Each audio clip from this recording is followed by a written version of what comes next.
However, what these papers are then silent about is what the impact of this increased innovation stimulated by trade on competition and market structure is. And this is where we come in with our paper. So our basic idea is that if trade really stimulates innovation, then a kind of collateral effect of that will be that the successful innovators, the firms that invest more in research and development and successfully increase their productivity in a more global environment, are going to pull away from their competitors, both foreign and domestic, and that will increase market concentration and markups. And that's something we call the innovation feedback effect in our model. And this innovation feedback effect then explains that after opening up to trade, both innovation and markups are going to increase, and that therefore potentially the greater increase in trade that we had seen in the last 30 years or so could potentially be responsible for at least a part of the increase in markups that was also observed in many countries. So basically what we're going to do is we're going to build a quantitative model to study this interaction. We're going to discipline it with data from the American manufacturing sector, and then going to see what the model implies for innovation and markups in American manufacturing. So just to kind of give a couple of concrete examples for what we mean with this innovation feedback effect, let me start by just giving two real-world examples. This always has the drawback of any real-world example that it's maybe not 100% aligned with what the model is going to be, but I think it's kind of useful for seeing what we have in mind. So the first example I wanted to show you is from the car industry, and it's about hybrid cars. So hybrid cars were developed, the first ones in the 1990s. And at the time, both American and Japanese producers were investing a lot in R&D on hybrid cars.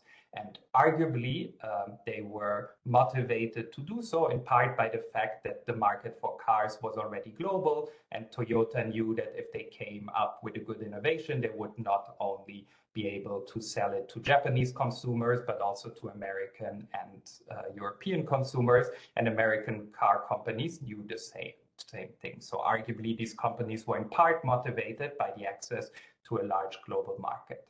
Then, as it happened in this kind of R&D race between American and Japanese companies, the Japanese companies, and in particular Toyota, was more successful. They came up with some decisive innovations, which allowed them to build the most successful hybrid cars in the late 1990s, and they have dominated the market ever since. So even today, 70% of market share in the US is represented by Toyota, and American firms are really quite marginal.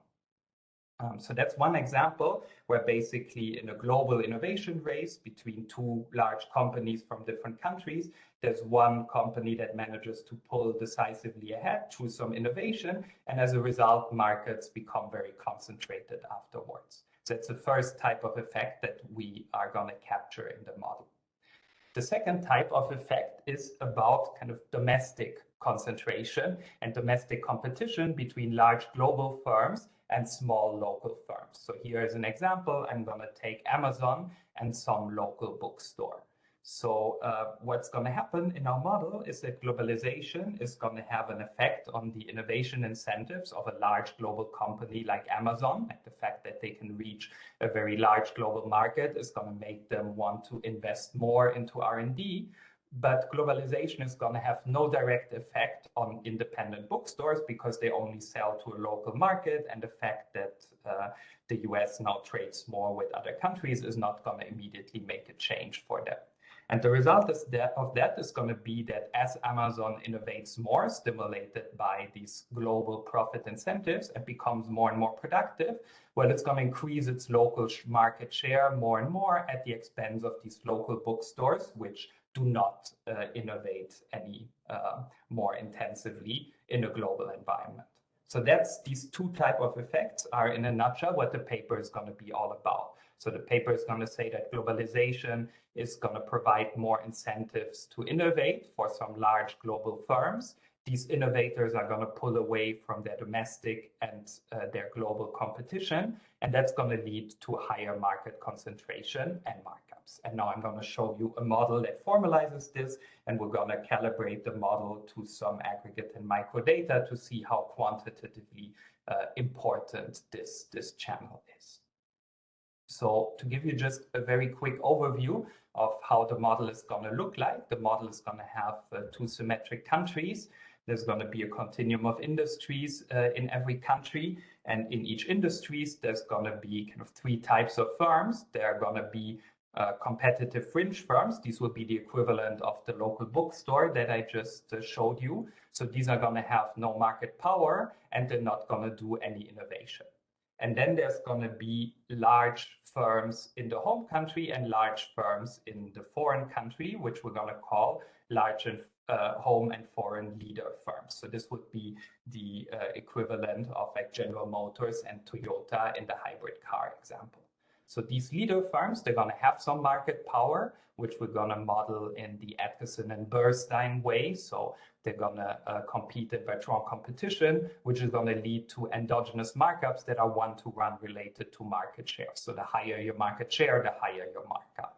And these leaders are also going to invest in R&D in order to generate innovations and increase their productivity, market share, and profits. And so that model, we're going to calibrate it to some moments from US manufacturing.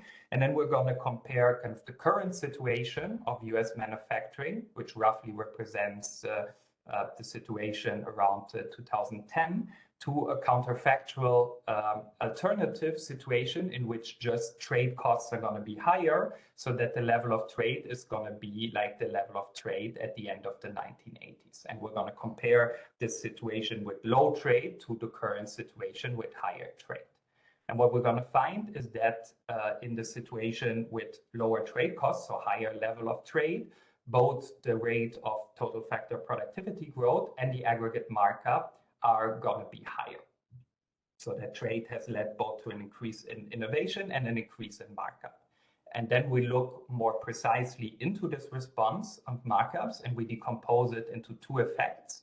First, there's a direct kind of static effect, which is just that when trade costs are lower, there's going to be more import competition. And this is actually going to be a force that on the whole is going to tend to lower the aggregate markup. But then there's going to be this innovation feedback effect that I have been talking about in this introduction, which is that innovation incentives increase, especially as we're going to show in the model for firms that are very close competitors in the initial equilibrium that have very close productivities.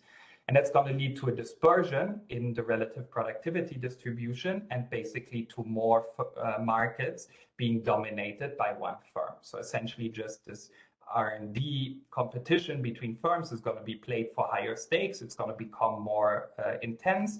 And that's going to mean that there's going to be more industries in which there's one kind of winner of this R&D race, which captures more or less everything and completely dominates the foreign firm and the domestic fringe competitors.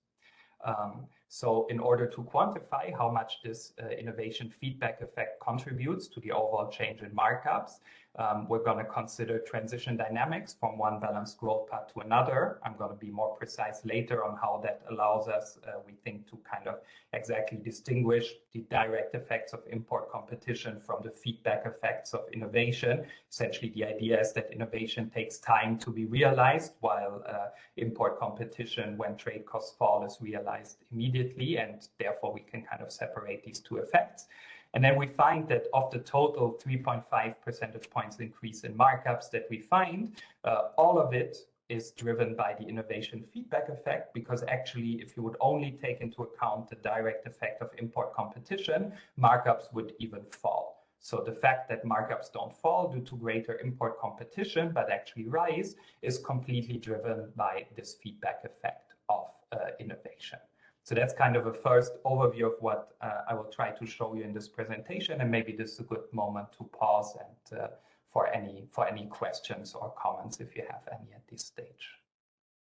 I have a small question. Do you refer at some point to the evidence shown by the Locker and Eckhout and point to one of these the reasons why the markups have increased over time is innovation. Are you gonna talk about a little bit about that? Yes, so we're gonna refer to that. So as you're gonna see, kind of we are gonna kind of calibrate the model to match the distribution of markups in U.S. manufacturing, and we're gonna calculate markups as in the Locker and Eckhout. And then what we're going to show, actually, and this relates to some points that have been made also in papers by Edmund, Midrigan, and Chu, is that some of a large part actually of the increase in the aggregate markup that the Locker and Eckhout are talking about is due to an increase in the variance of markups, like to an increase in dispersion of markups.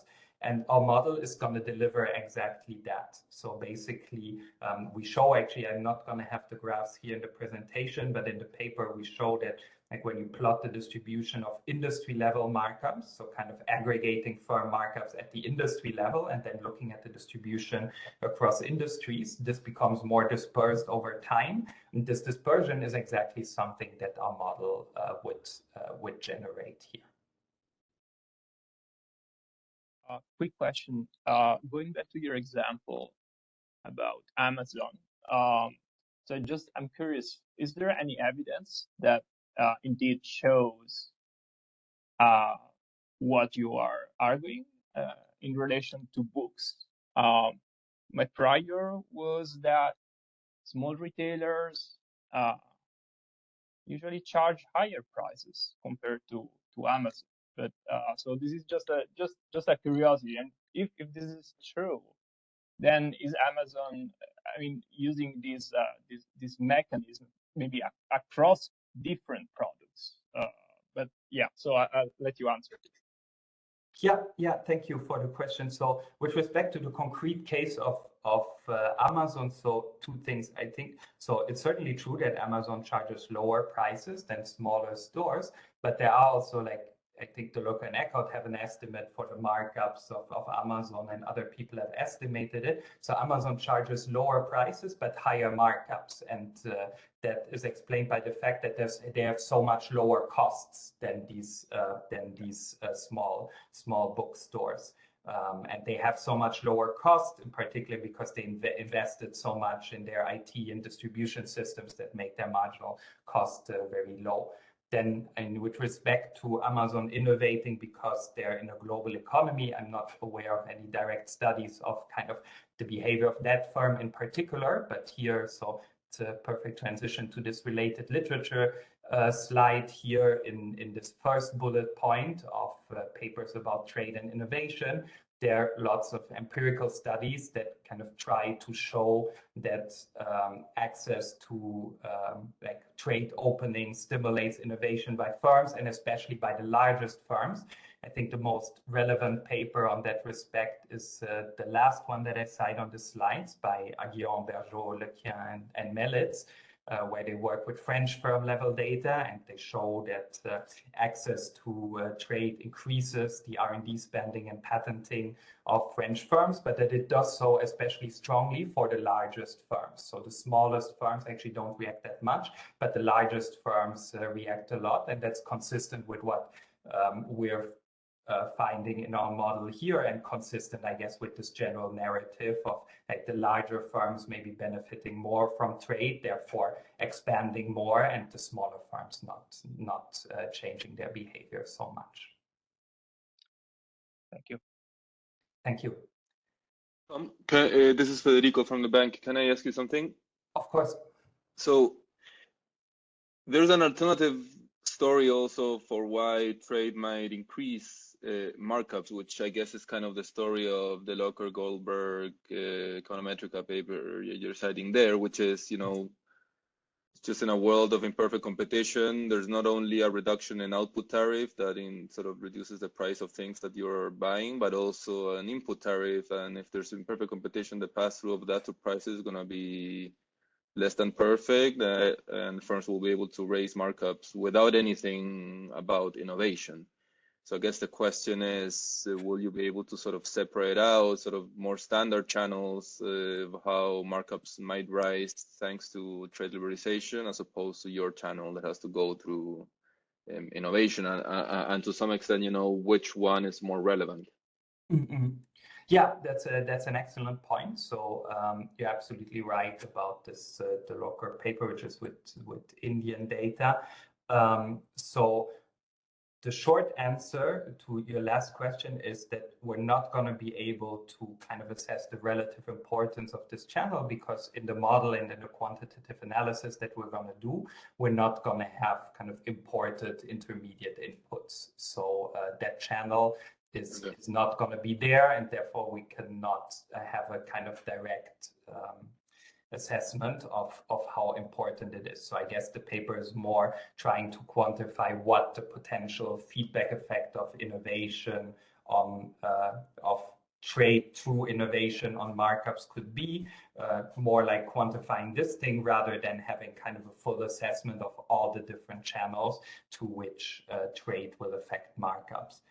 We're going to have some other channels to which trade affects markups, which have been highlighted by the literature. So as I said here, there is going to be kind of a direct effect of import competition. There's also going to be, what I didn't mention in this slide here, a direct effect that can go in the opposite direction, which is that typically when you lower trade costs, the domestic firms, as they face greater import competition and shrinking market shares, they're going to lower their markups, but the exporting firms on the export market are going to increase their market share and their markups.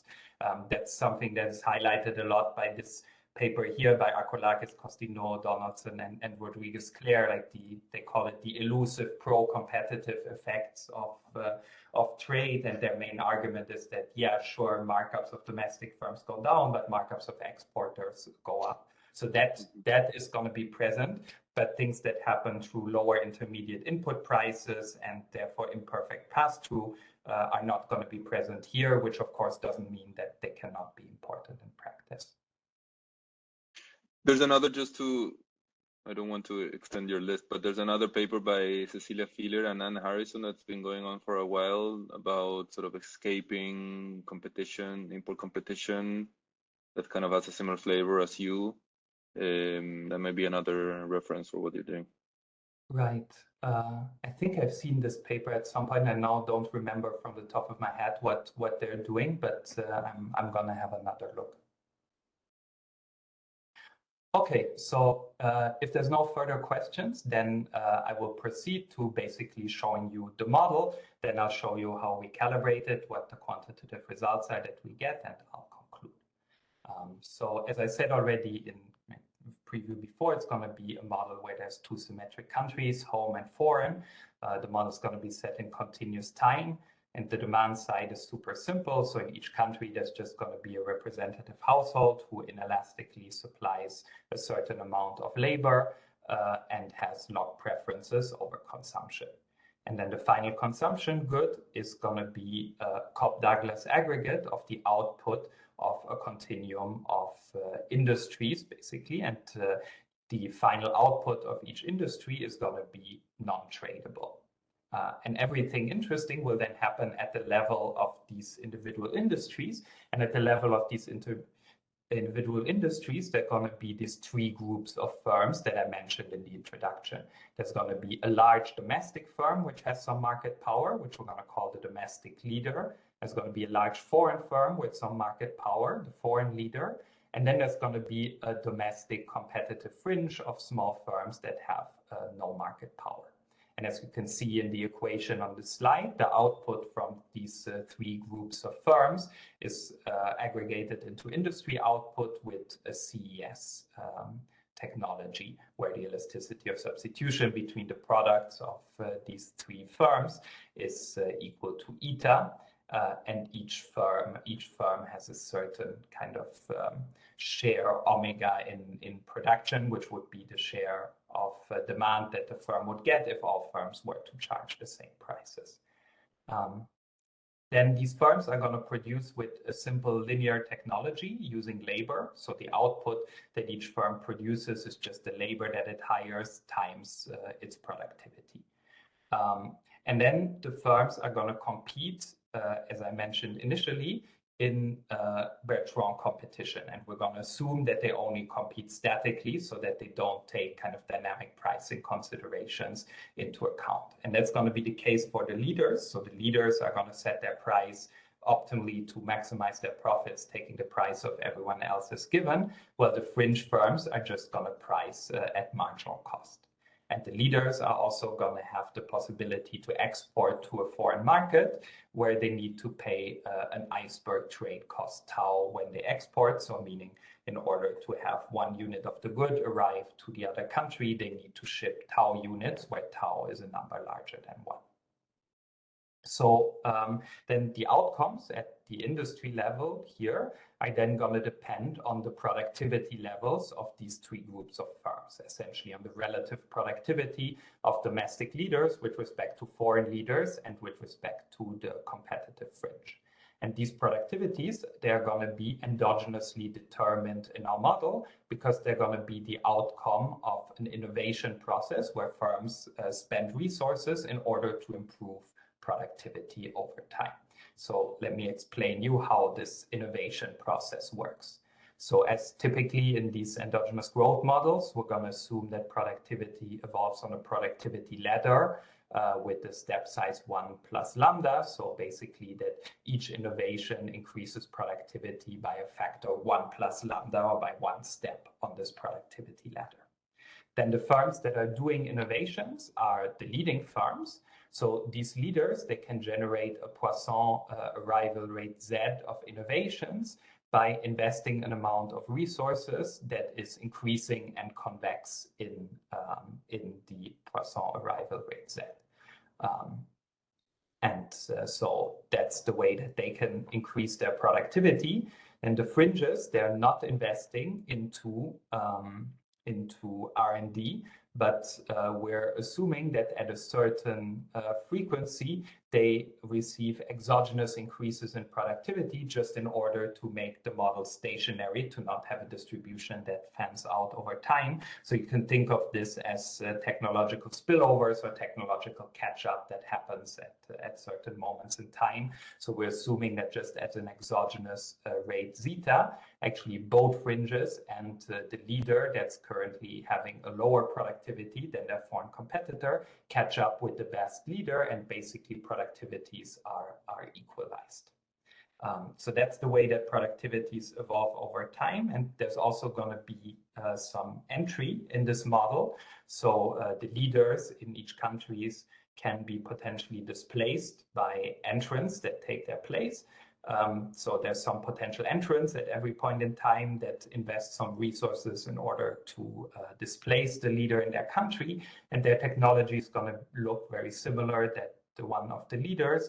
They can generate innovations at some Poisson rate X by investing a cost that is increasing and convex in X. And if they're successful, well, they're going to displace the domestic leader and take its place. So these are basically already all the assumptions of the model, and now I'm gonna proceed to telling you how we solve it, unless there's any general questions about this setup. Tom, yes. I have a question sort of following what we were discussing before. So I guess like forget about the input, intermediate input part, but like just think about in general, just any reason for why firms might increase productivity. Could be innovation or could be something else, could be policy. And then I guess you would still have like imagine it's exogenous, so there's nothing, you don't need all this, just imagine some like an exogenous improvement in productivity at the firm level. And then that in itself, in a world in which there's imperfect competition, will increase markups because in a world with variable markups and variable endogenous markups will increase markups because pass-through would be less than perfect to prices, right? So then the question is like, just from the theory perspective, sort of what do you gain relative to that? I mean, I understand that, you could sort of motivate it from real world evidence and that's fine, but like just from the theoretical perspective, why do you need something more than that? Unless you want to say something like, you know, we don't want to assume the change in productivity is exogenous. We want to make it endogenous to decisions that the firms are making. And sort of you want to take a step further than just saying, you know, exogenous productivity changes. But I wanted just to understand sort of separating these two ways of thinking about how, you know, improvements to productivity can change markups. Right. So basically, we want to have here endogenous productivity growth because we wanted to respond to a trade liberalization shock, essentially. So if I would have in this model kind of exogenous arrival rates of innovations, well, then I would have kind of some balanced growth path in which individual firms are increasing over time their productivity, but there will be some distribution of relative productivities, which will be constant over time. And therefore, even though individual markups will be shifting, going up and going down, there will be an aggregate markup that is constant. And then, you know, if I have kind of some shock, like a trade liberalization or any other policy shock, when this world with exogenous innovation, these innovation dynamics wouldn't change, and therefore kind of the productivity distribution would not change over time. And therefore, there could be no increases in markups through that channel. Whereas I'm going to argue that when there is a shock, as the innovation behavior changes, the relative productivity distribution changes, and that has an effect on markups. So that couldn't happen if innovation were exogenous, because then if it's exogenous, it's unaffected by a shock, and then a shock doesn't affect the relative productivity distribution. Okay. So it would be kind of with exogenous productivity, it would be a bit like looking at a static model in which you would just say, well, there's some given distribution of relative productivity. And now let me tell you how conditional on this distribution a shock is going to affect markups. Whereas the point here of our model and of our paper is to see how the distribution of relative productivities actually changes through changing innovation after a trade shock. Okay. I don't know if that was clear, but yeah. No. And one last question. So the cost to generate innovation is denominated in output. Yes. So we have an extension. So I mean, there's these two ways, right? In the endogenous growth literature, this kind of a lab equipment model where it's paid in output. It makes the math a bit simpler. We have in the appendix an extension where the cost is paid in units of the final good, and the results for markups are very similar. So it doesn't seem to make a real difference here, and therefore we go with the simpler specification. But we have an extension where it's paid in units of labor. Because so this is maybe it's a different model, but like I know that these models, like when the cost of innovation is denominated in output or intermediate or labor, makes a big difference in terms of amplification of shocks. So typically, you know, if you have if these costs are denominated either in intermediate inputs, I mean, you don't have this, but if you were to have that, or in output, you get like an extra kick because then the cost itself is going to change as a response to the shock, right? Like trade liberalization is going to directly affect the cost in your model, like independently of the incentives to innovate, which is sort of separate. And that's going to give you another kick on how much you want to respond in terms of innovation. So I guess, you know, like disciplining the parameter of how much output cost relative to labor cost goes into innovating is, I guess, quantitatively must be important, right? Because you can sort of shut down this direct effect on the cost in one model or the other. So you're absolutely right in principle. And this like there's this classical paper by Romer and Rivera Baptiste who shows kind of exactly that in the early 90s. So it turns out we did it with labor. It turns out that for the markup distribution, it doesn't seem to matter. There is a difference for the reaction in overall productivity growth, which goes kind of in the direction that you mentioned, that overall productivity growth goes up by less in a model in which you pay R&D and labor, just because trade liberalization basically gives you more goods, but it doesn't give you more labor. But it turns out that for for markups, which is what we are most interested in, the results are virtually the same. I mean, we have them in the appendix of the paper with the labor-based model. And so we just, because this model is simpler, we wanted to go with this model for the main analysis. But we do check this because you're absolutely right that this could be quantitatively a very important thing. Okay, thanks. Thank you. Okay, so let me now kind of briefly explain how we solve the model, and then I'm going to show you kind of some of its main features and going to talk about the calibration. So an important quantity that we have to keep track on by when we solve the model is essentially the distribution of relative productivities, meaning the relative productivities of the three groups of firms that there are in every industry: the home leader, the foreign leader, and the fringe. And because there's this productivity ladder, we can keep track of them by just keeping track of two integers, which we denote by N and NC. So N is going to be the technology gap between the home and the foreign leader. So the number of steps that the home leader is ahead of in the productivity ladder with respect to the foreign leader, which will be positive if the home leader has a higher productivity than the foreign leader, and negative if it has a lower productivity.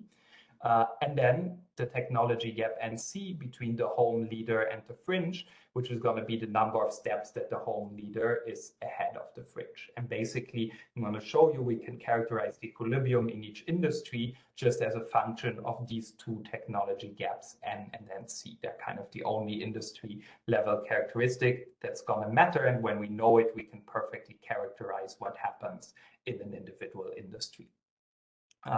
So we're gonna consider mostly like symmetric balanced growth path equilibrium, even though afterwards I'm going to show you that we can also solve for the transition dynamics between different balanced growth paths.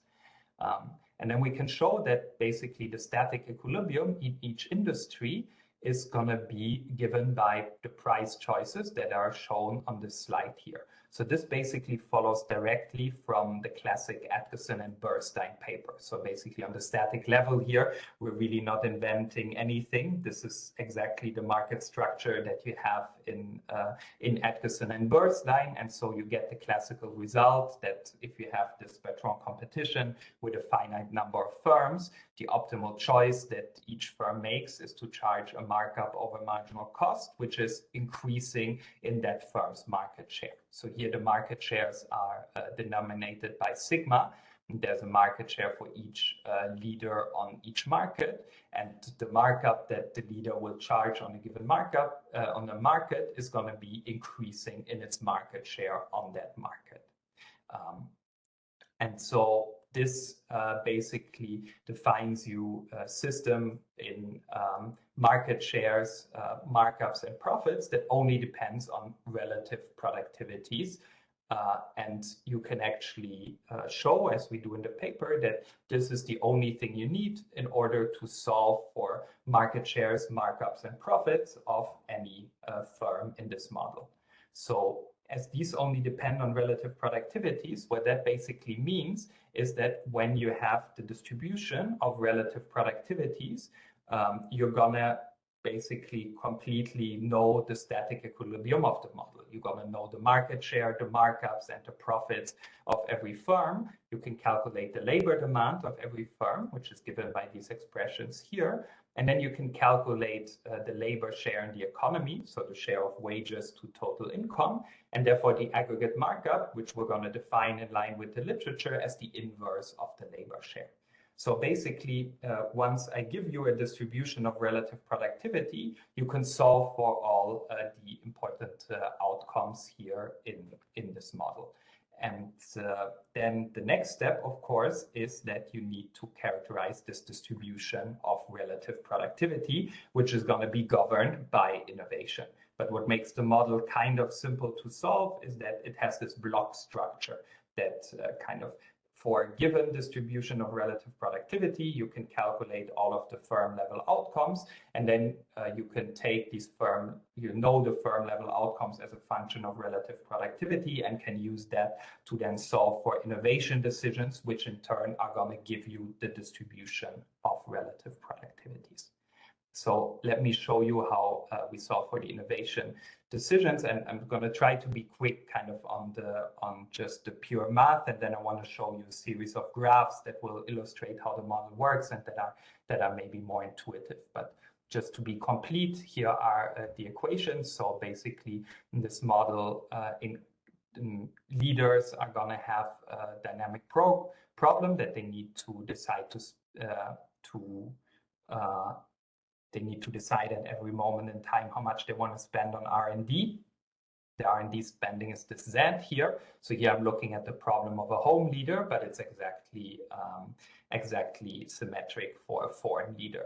So what's the value of a home leader? Well, it depends on the relative productivities in its industry, which are captured by this vector N here. So here the N underline stands for the vector of the technology gap, N with respect to the foreign leader, and NC with respect to the fringe. And then this value is given by the firm collecting some static profits, which obviously depend on its technology gaps. It spends something on R&D, and then there's a bunch of events that can happen to this domestic leader. At a rate XH, which is the domestic entry rate, it is displaced by a domestic entrant, loses all its value. At a rate ZH, which is its own innovation rate, it does an innovation, and then it increases its technology gap with respect to the foreign leader and with respect to the fringe by 1 unit. Then at a rate XF plus ZF, which is the innovation rate of the foreign leader and the foreign entry rate, there's an innovation by a foreign firm, and that's going to reduce the technology gap with respect to the foreign leader by 1 unit, while leaving the technology gap with respect to the domestic fringe unchanged. And finally, at this exogenous rate zeta, there's catch up by the fringe, and all technology gaps are just reset to 0. So by solving this problem, you get kind of the innovation choices of the domestic leader, and then the domestic entrant is going to solve a simpler problem where it's just going to maximize the value from investing into innovation, where it pays some innovation cost. And if it's successful, it's going to become a home leader with a technology gap that is increased by 1 unit with respect to the current level. So as I told you, this model is tractable because it can be solved in 3 independent blocks. I already kind of showed you that when you know relative productivities in an industry, you can solve for market shares, markups, and profits. Turns out that then you can solve as well for incumbents, innovation choices, and entry rates independently as well of the relative productivity distribution, because none of these terms here in this dynamic problem and in this problem of entrance depend on the distribution of productivity across industries. So you can do that also independently. And then finally, you can put everything together and say, well, given these innovation decisions, what is actually going to be the distribution of relative productivities or of technology gaps? And when you've done that, then you can just deduce the overall growth rate of the economy, which is going to be given by the formula in the bottom of this slide here, which essentially shows that basically the growth rate is just going to be a weighted average of innovations being done in every industry. So that was maybe a bit quick, but I wanted to kind of show you kind of the key equations. And now I'm going to discuss a bit more the features of the models using some graphs. And I think that will kind of help illustrate some key properties of the model before I then go to the calibration. So what I plot here is the market shares of the 3 types of firms on the home market as a function of the technology gap between home and foreign leader, which is N, and the technology gap between the home leader and the fringe, which is NC. So if you look at the green surface, which are the market shares of the home leader, you see that it's obviously increasing in both of the technology gaps. So if I'm far more productive than the foreign leader and the fringe that I'm facing, well, then I'm going to have a very high market share because as I'm so much more productive than them, I can charge much lower prices than them, and I'm going to get much more demand. So obviously the home market share is increasing in these variables, the foreign market share is decreasing. If you look at the market share of the fringe, which is the black surface, it's obviously increasing in the, decreasing in the distance between the leader and the fringe. So if the fringe is very close to the leader, it has a relatively high market share. If the fringe is very far away from the leader, then it obviously has a low market share. And then these market shares, they're kind of relating almost one-to-one into profits and markups. So here I plot now only for the home leader, its profits and its markups, depending on different values of the technology gaps.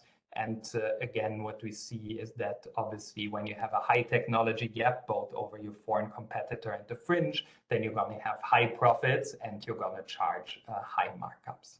Here I've also plotted profits and markups separately for your home market and the export market. And what you see is just that the profits on the export market and the markets on, oh, sorry, I have this automatic lighting switch here in my room, which now went off because I didn't move. Give me 1 second to switch the light back on and I'll be back with you. I'm very sorry.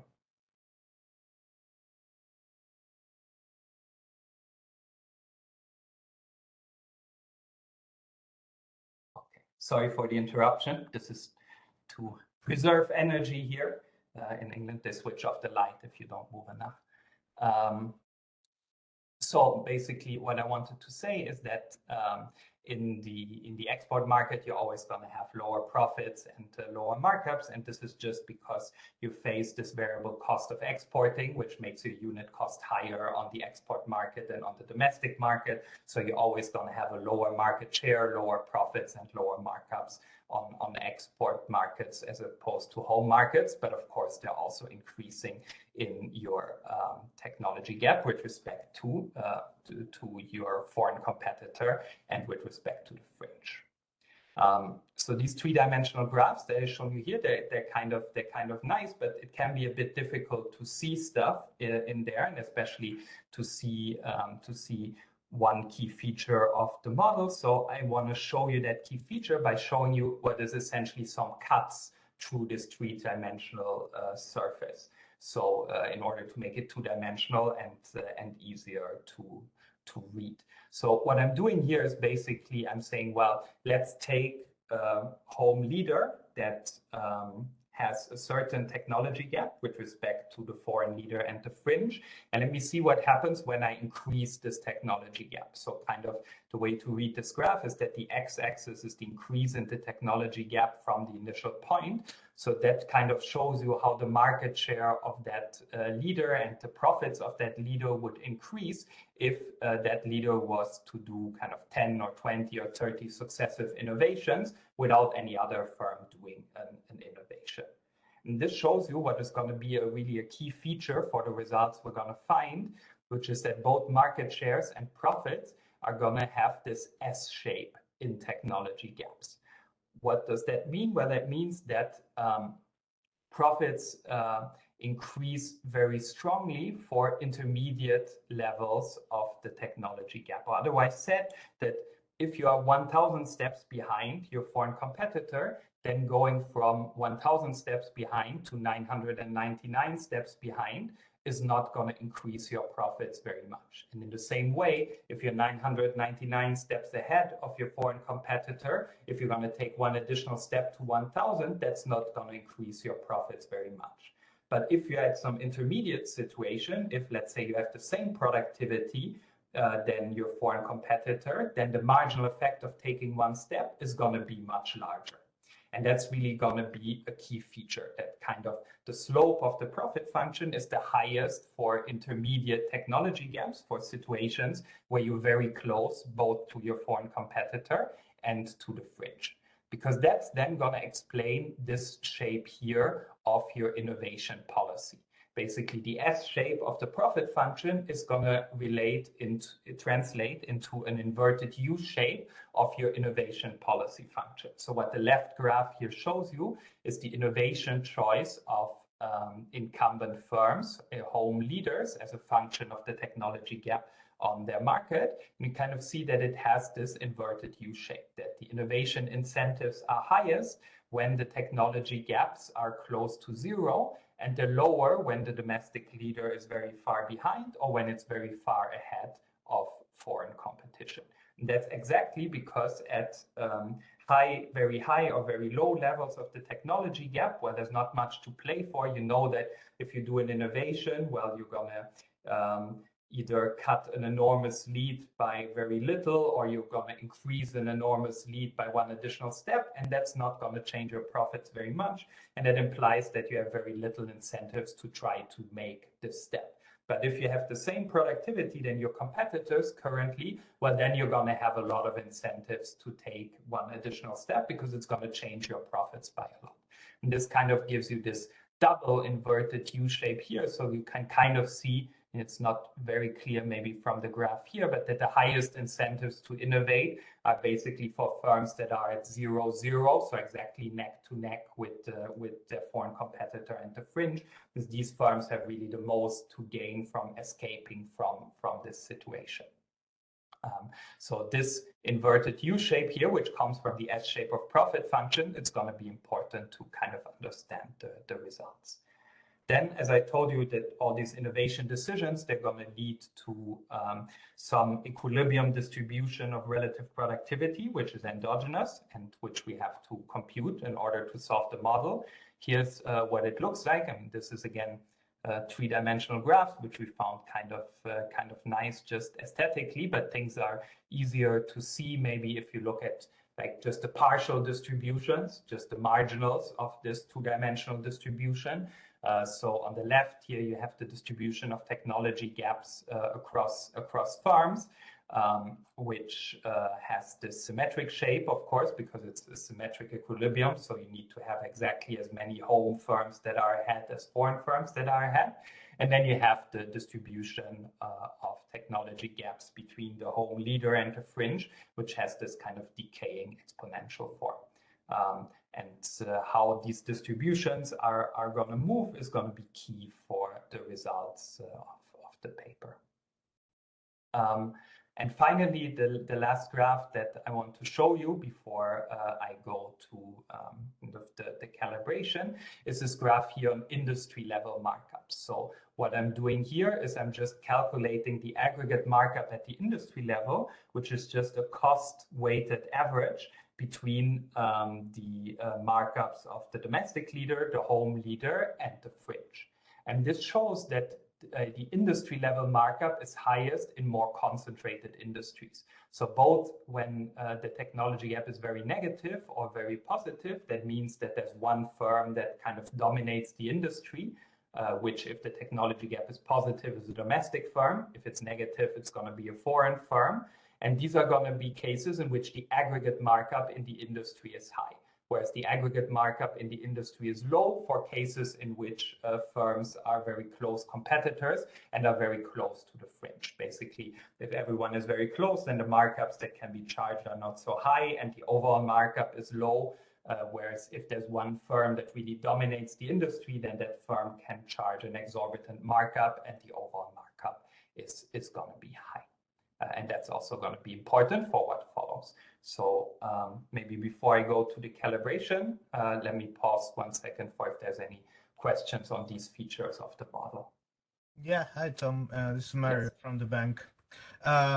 If I understand correctly, your model, the innovations that the firms are able to make in this model are the sort of type that reduces your cost. They are kind of the story that you could tell with companies such as Bic, the pen company, Case, Casio, the watch, and Gillette, the shaving machines. So there are firms that are very big. They have a lot of economies of scale, okay, and they're able to charge huge markups. But there's not the story of they're creating products that they shift preferences. That could be the sort of Apple creating the iPhone or something like that. Is that correct? And so that is technically correct. Thank you for your question. It is true though that, and it's true for like a large family of endogenous growth models, that you can write kind of an exactly isomorphic model if instead of kind of, if I fix these productivities here, and then I allow firms to basically shift these terms here, which would be the quality kind of their product, which would increase the demand of their product even when the price stays constant. So we could write an exactly isomorphic model in which the improvements are not in productivity, but in quality of the goods that are produced. And the follow-up question is, do you know that if that sort of model changes a lot the dynamics that you would get, or no, so it would actually be exactly the same. So it would have exactly the same thing. So there's an isomorphism here, because in the profit function of the firm, basically the quality and the productivity would show up in exactly the same way. So this is something I think it's discussed in some of the early endogenous growth papers like Aguillon-Howitt, or especially Aguillon-Howitt, I guess, and the follow-up papers to Aguillon-Howitt, that in these type of Schumpeterian creative destruction models, you can model things as improvements in productivity or improvements in quality, and it's going to have exactly the same implications for like wages, growth, markups, all of these things. It might have different implications than for mapping it into the data in some cases, but from the point of view of all the model outcomes, and in particular markups and growth, which are going to be the main things we're going to calibrate the model to, it's going to have actually exactly the same implications. Okay, awesome. Thank you. Thank you. I have a question, a very small question. Can you say something about optimality with your model at the aggregate level? Let's say there's an optimal amount of innovation that, because this has a flavor of having of something like, if you see this plot actually, you say, okay, too much innovation seems to be bad for the economy in some dimensions, like the distribution of earnings or things like that in the economy. Can you say something about that with your model? Yes, so we're going to solve, I'm going to talk about it a very little bit at the end, because we actually calculate the social planner solution of this model. So we know kind of what level of innovation the social planner would choose, and what kind of distribution the planner would choose. And so let me maybe postpone that question until I get to that point, and then I'm going to talk about how that social planner solution looks and how we can actually interpret our results actually in relationship also to the social planner solution. Okay, so let me quickly talk about the calibration then. So basically, we calibrate some of the parameters externally to standard values in the literature, which are the discount rate and the curvature of R&D cost function. We also set externally the elasticity of substitution between goods to the value estimated on French data by Burstein, Carvalho, and Grassi. We do some robustness checks with all of these external things, like setting them to higher and lower values to see whether that changes the results, but I'm not going to talk about them in this presentation. I'm just going to take these values here. And then we have 6 parameters that are remaining, and these 6 parameters, we're going to set them in order to match a bunch of moments from US manufacturing. So basically, the idea is that we want the model to match kind of some salient features of the current situation of the US manufacturing sector, and then we want to compare this current situation to a situation in which there's higher trade costs.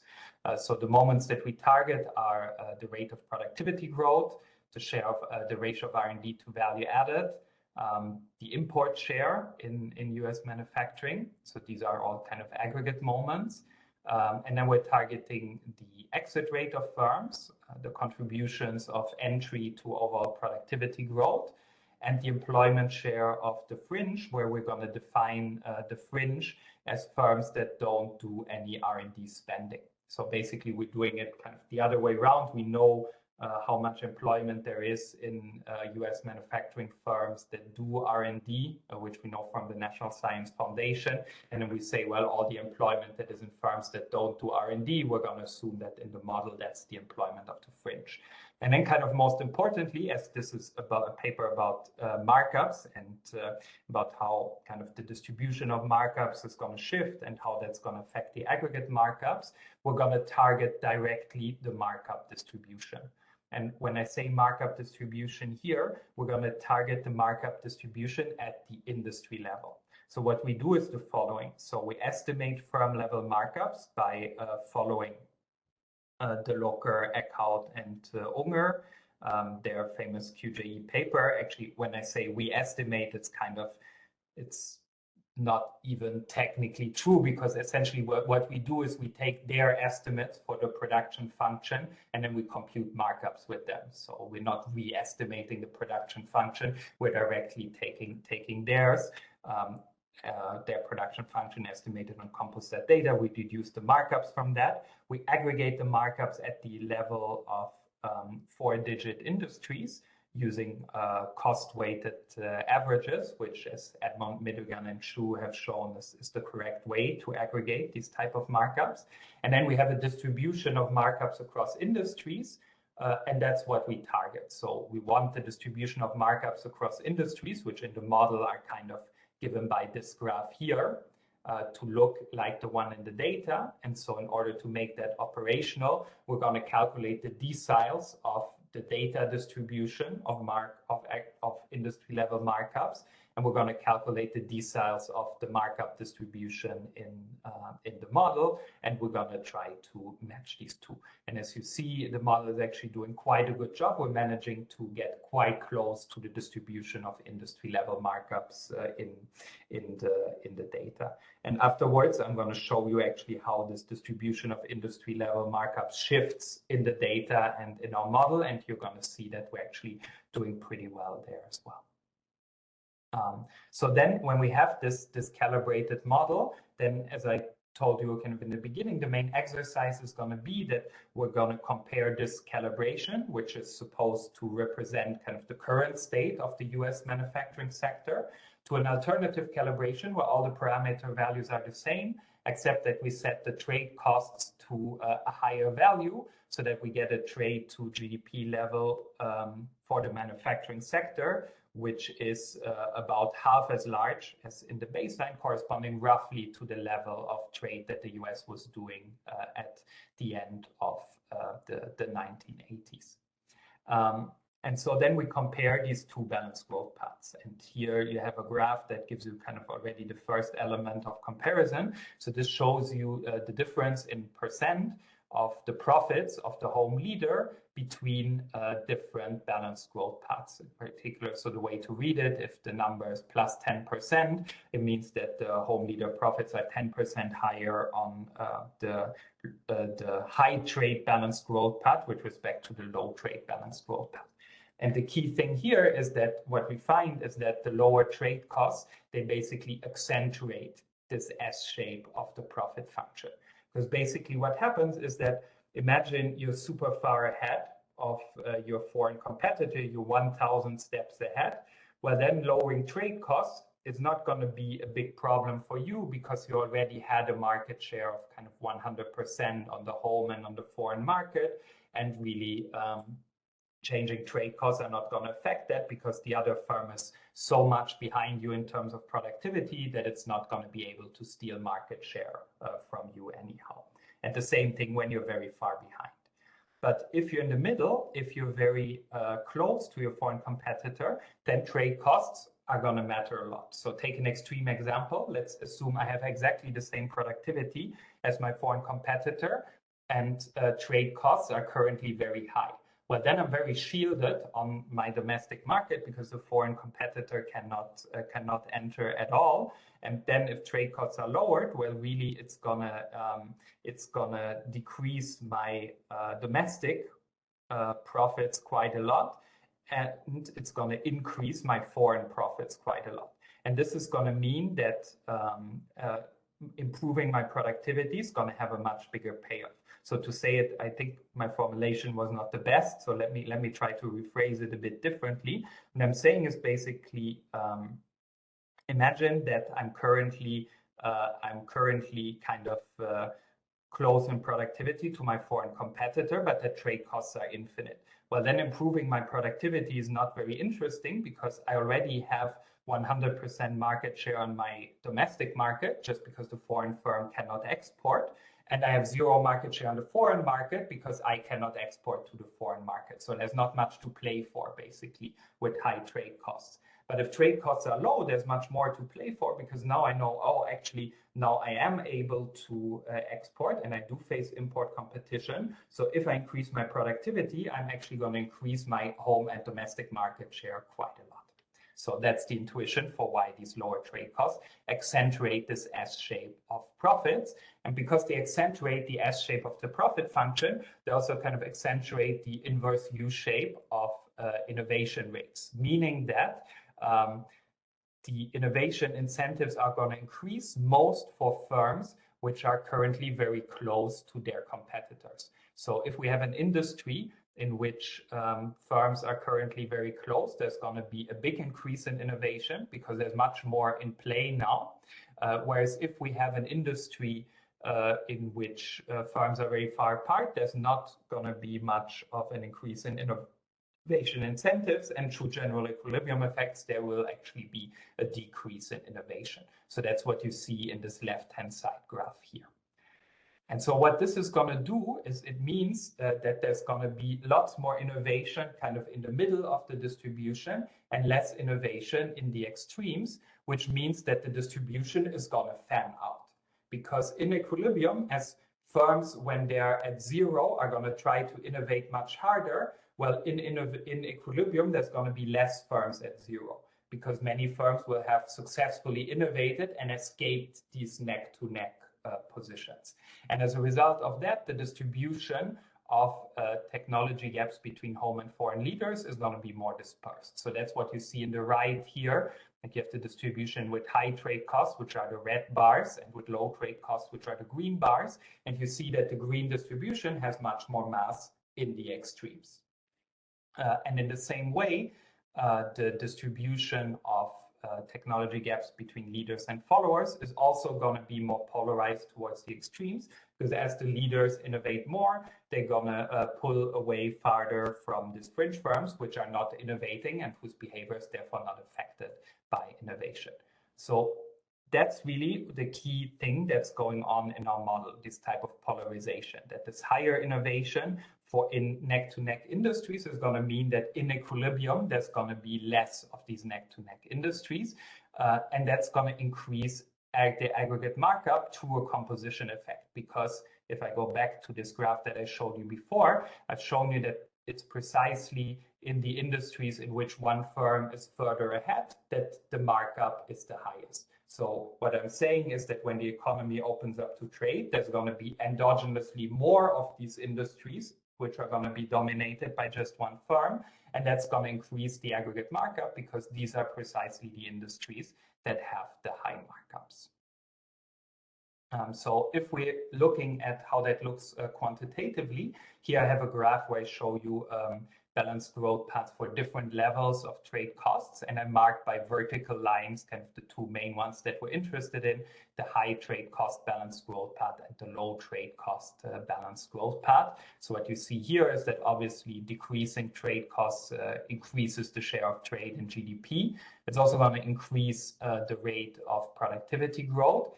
And it's going to increase when we go from the high trade cost balanced growth path to the low trade cost balanced growth path, the aggregate markup. As you can see in this bottom left graph here, actually the effect of trade costs on the aggregate markup is going to be non-monotonic. Sometimes actually lowering trade costs can lower the markup. And as I'm going to show you on the next slide, that's because there's two effects here that go in different directions. There's a direct effect which tends to lower the markup just to import competition. That's a standard static competition channel. And there's our innovation feedback effect that tends to increase the markup. And it turns out that for low trade costs, it's the innovation feedback effect that dominates. For high trade costs, it's the direct effect that dominates. And this innovation feedback effect, that's just the right graph, the right-hand bottom graph here. What it means is that this distribution gets more polarized, and this is just what this graph shows here by showing you the standard deviation of these distributions of technology gaps, which are increasing when you lower trade costs. So let me now talk about the two effects that are going on and how we can decompose them. There's essentially two effects in this model when you lower trade costs for markups, and one is kind of static and applies immediately, and the other is kind of dynamic and happens through the feedback of innovation. So just in a static sense, and by static I mean kind of keeping the distribution of relative productivities fixed. So if you keep the distribution of relative productivities fixed in this model and you change trade costs, markups are still going to change. Because when you lower trade costs, there's going to be more imports. That's going to mean that domestic firms have to charge lower markups, but it's also going to mean that exporters are now charging higher markups on exports. And on top of that, it's going to mean that the fringe will lose market shares to the exporters, and that through a composition effect is also going to affect the markups.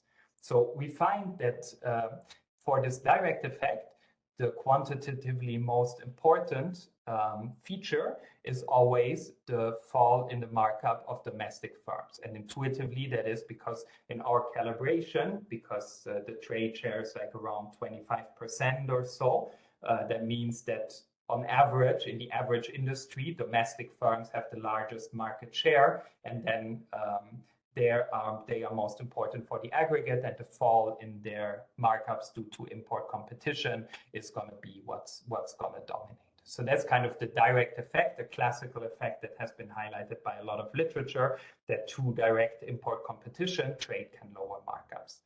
And on top of that, then there's the innovation feedback effect, which I have been talking about all along, which now I can state more precisely as the change in innovation leading to a polarization or fanning out of the relative productivity distribution, and there being more industries in which now one firm is going to dominate and markups are high. So in order to distinguish the role of these both effects, what we're going to do is we're going to analyze the transition dynamics between the two balanced growth paths. So we're going to say, well, let's imagine we're in the high trade cost balanced growth path. Now we have a surprise shock to trade costs, and let's see how we converge then to the new balanced growth path.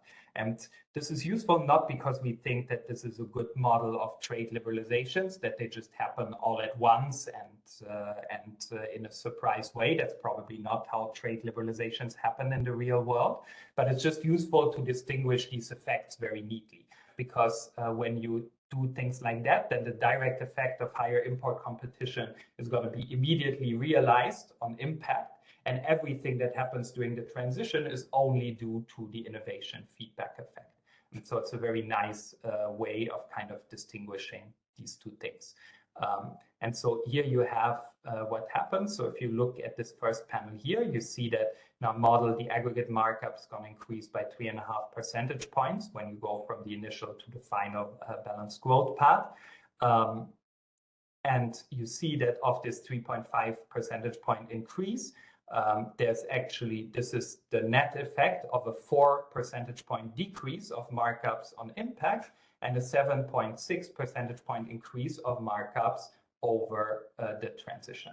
So what that shows you is basically the entire increase in markups, and even more than the entire increase in markups, is driven by the innovation feedback effect, because the direct effect of lower trade costs in this model would actually be lower markups. So that kind of gives you an impression of how strong this innovation feedback effect is. And we do various robustness checks of this with respect to different parameters. We're targeting lower levels of markups as the one in our baseline calibration because the Delocker-Eckhout markups are pretty high. So we show that kind of the relative magnitudes are preserved if we target markups that are substantially lower. And always we find that kind of this thing that the innovation feedback effect is something that will drive aggregate markups up. Then I wanted to show you this graph here, which I kind of teased before. This just shows the markup distribution in the model and in the data. So if you look at the blue lines here, and I should say like the left-hand side is the distribution in the data. So it's like just a cumulative distribution function of industry level markups in the data to the left, in the model to the right.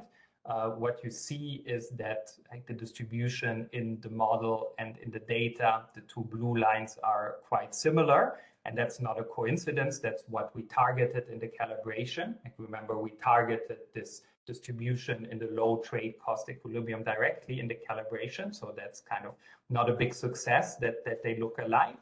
But what is nice is that actually, if you look at how the distribution of markups in the high trade cost equilibrium looks, it also looks kind of similar, both in the model and in the data. And this was not targeted.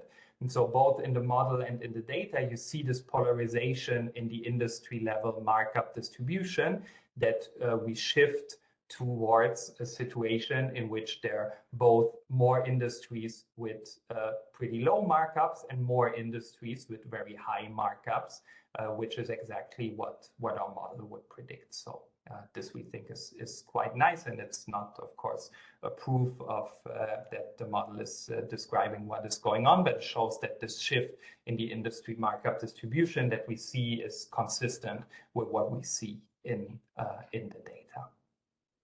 Sorry, Tom, do you have yes. welfare? Okay, no, I was going to ask for welfare. Okay. Okay. Okay, perfect. Then let me go to welfare. So what we do in order to assess kind of the welfare consequences of this here is we look at how the welfare of the representative consumer changes in consumption equivalent terms between the two balanced growth paths. So basically how much consumption the consumer would be willing to leave or to get more in one given period to move from one balanced growth path to the other.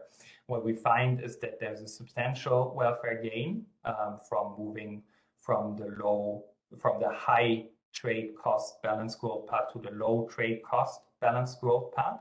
There's a 15% increase in welfare for the representative household, which is kind of similar to what other papers in this literature have found. And then if you decompose this, of course, welfare gains are both due to a higher level of consumption, which are just due to classic static gains from trade. There's also a bit of a better allocation of resources in this model, slight reduction in misallocation when you open up to trade. So there's misallocation here because not all firms charge the same markups, and therefore conditional on a given productivity distribution, you could redistribute resources and increase aggregate output. And it turns out here that there's a slight increase in the efficiency of the distribution when slight increase in the efficiency of the resource allocation when you open up. And then, of course, there's a higher growth rate, and higher growth accounts for a little bit more than half of the welfare gains. And so if we think about this and a good way, so here I'm going to connect to the social planner and to the question that Mario asked before. And this is similar also to other papers in this literature. So typically in this literature with endogenous growth models and trade, people find much larger welfare effects of trade than people find in static models of trade, where you take the standard ACR formula, which tends to give relatively low gains from trade. So there's kind of this puzzle, if you will, or kind of these two type of sets of findings seem a priori inconsistent, but they're not. And what explains the difference between these two findings is basically that models in which the ACR formula applies are the frictionless models in which a social planner solution corresponds to the market equilibrium. And in these models, the welfare gains of trade are pretty small. In our model, the social planner solution does not coincide with the market equilibrium. And actually, what opening up to trade is doing is it moves the economy closer to the social planner situation. And so actually, if you solve, and we do that in the paper, like if you look at how the social planner welfare changes between one equilibrium and another, the welfare gains for the social planner are much smaller, kind of in line with the ACR formula. So the reason for why the economy, the decentralized economy, gets larger welfare gains is that it moves closer to the social planner solution. Or otherwise said, here in this model, you will have that there's underinvestment in R&D in equilibrium. And this underinvestment in R&D in equilibrium due to various externalities is going to be a little bit alleviated by opening up to trade. So firms are going to invest a little bit closer to what the social planner would want to invest. And then finally, the last point that I want to make is that there are these welfare gains, but these welfare gains are going to be unequally shared between households here. So here we have one representative household, but we could split it up into two households, one that earns the labor income of the economy and one that earns only the profit income. And because there's this big increase in markups, the household that earns only the profit income would see their welfare increase by much more than the household that owns only the labor income. So the profit household, the capitalist, if you will, would see the profits increase by 21%, and the worker household would see welfare increase by only 12%, so roughly only half as much. So to conclude, the main point that we wanted to make in this paper is that the response of innovation to trade can have important consequences for markups. And in particular, that there is this innovation feedback effect, as we called it, that when firms innovate more in a global environment, this is actually going to lead to a more dispersed productivity distribution, a more dispersed markup distribution, and higher aggregate markups in general. And that could potentially be responsible for some of the increase in markups in US manufacturing that we have been seeing over time, or maybe in other sectors and places as well.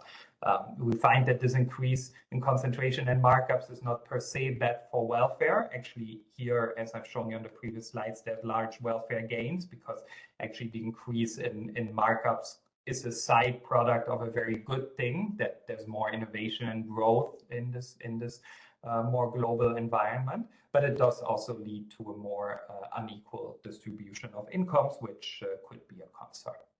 And I'm going to stop here, and I think we have still a bit of time left for questions. So I would be very grateful, of course, for any questions and further comments.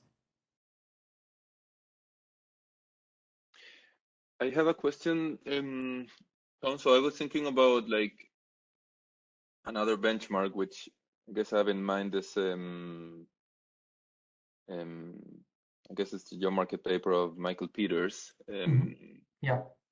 Which, you know, it's a different model, but like forget about, I think like for the main ingredients, maybe I'm wrong, but this is the way I understood it. So for the main ingredients, like trade is kind of just a shock, right? So let's sort of ignore trade for now. Let's just think that would be sort of a shock to the model that you have, and your model is a model about sort of innovation and imperfect competition, if you want.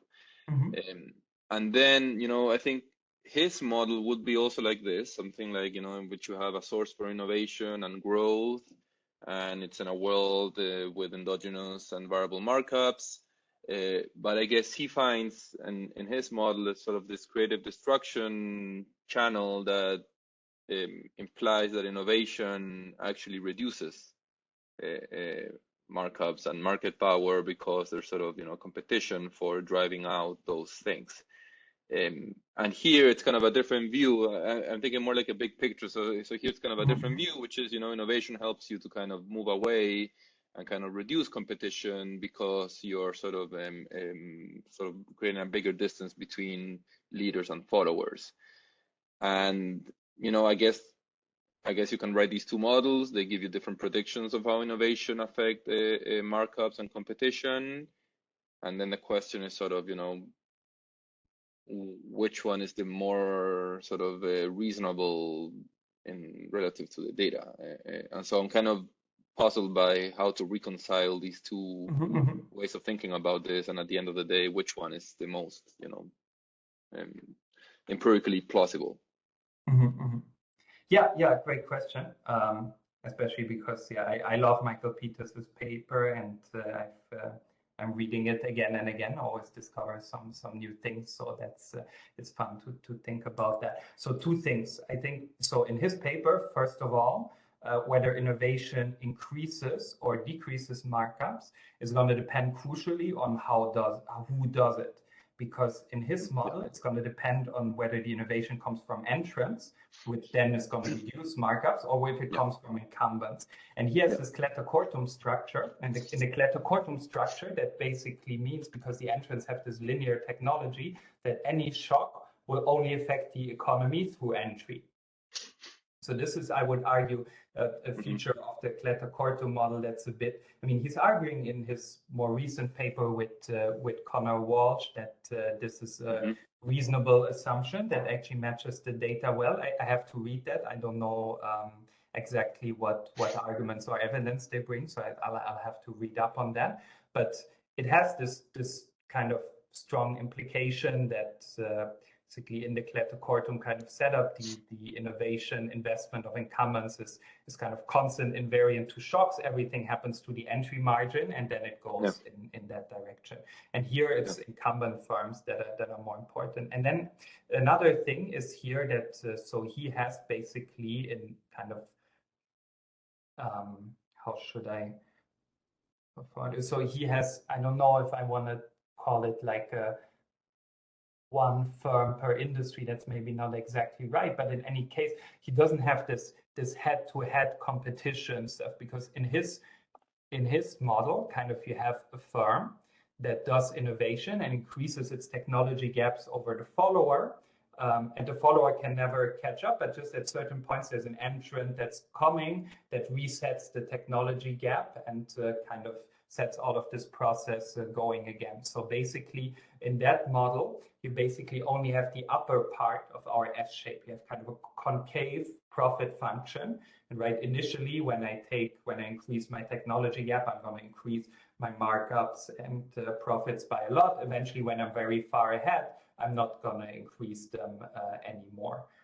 So what is different in this model that we have here is that here we have this type of R&D race and strategic interaction between two large firms, which are constantly taking steps on the ladder, and that changes things as well. And then we get this thing that kind of what is really key is what happens kind of here in the middle of the distribution. So in his paper, you would have only one half of this, so that can be important.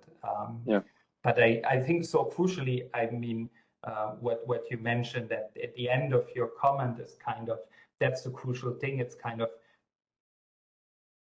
in the end an empirical question, because I think both in Michael Peters' model and in our model, you could get increases and decreases in markups after an increase in innovation, depending on which firms in the distribution are the ones that are doing the innovation.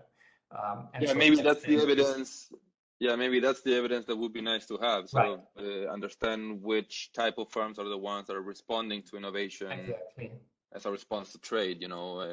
Maybe that would be kind of Exactly, and so there is some stuff on that. As if I go back to kind of the related literature slide, there is some evidence, like especially in this. I think the reference is a little bit outdated because I think it's published now in RE Stud, this Aguillon and co-authors paper, where they're looking at heterogeneous effects of trade on innovation on the farm size distribution. What's a bit tricky, also like for testing the precise thing in our model is that like when you have these large global firms, what our model would imply is that it depends on kind of not just kind of your absolute size or absolute productivity, but relative to your foreign competitor. And that's something that's often difficult to observe, right? Because most of the data sets that you're going to have, you're only going to have national firms and not going to be able to observe directly the foreign competitors. Yeah, I guess there's like one set of like another bullet you could have here that it's about innovation and markup. So the other paper that I'm thinking about is and I think that would be sort of closer to what you have, is this paper by Atif Mian, Ernest Liu, the one with the interest econometric, rate. I think. Yeah, and they kind of have this idea that I mean they're more about sort of the sort of financial part of this, but sort of the idea is similar in the sense that if these firms sort of innovate as a response to changes in the environment, you know, the leader is going to take more advantage than the follower. I think they're looking at sort of reductions in the interest rate or something like that. But they have the response that the leader is going to respond more than the follower, and that's going to increase the distance, and I think markups will increase as well. So kind of that's closer to what your story claims. Yeah, that's a great point. Thanks.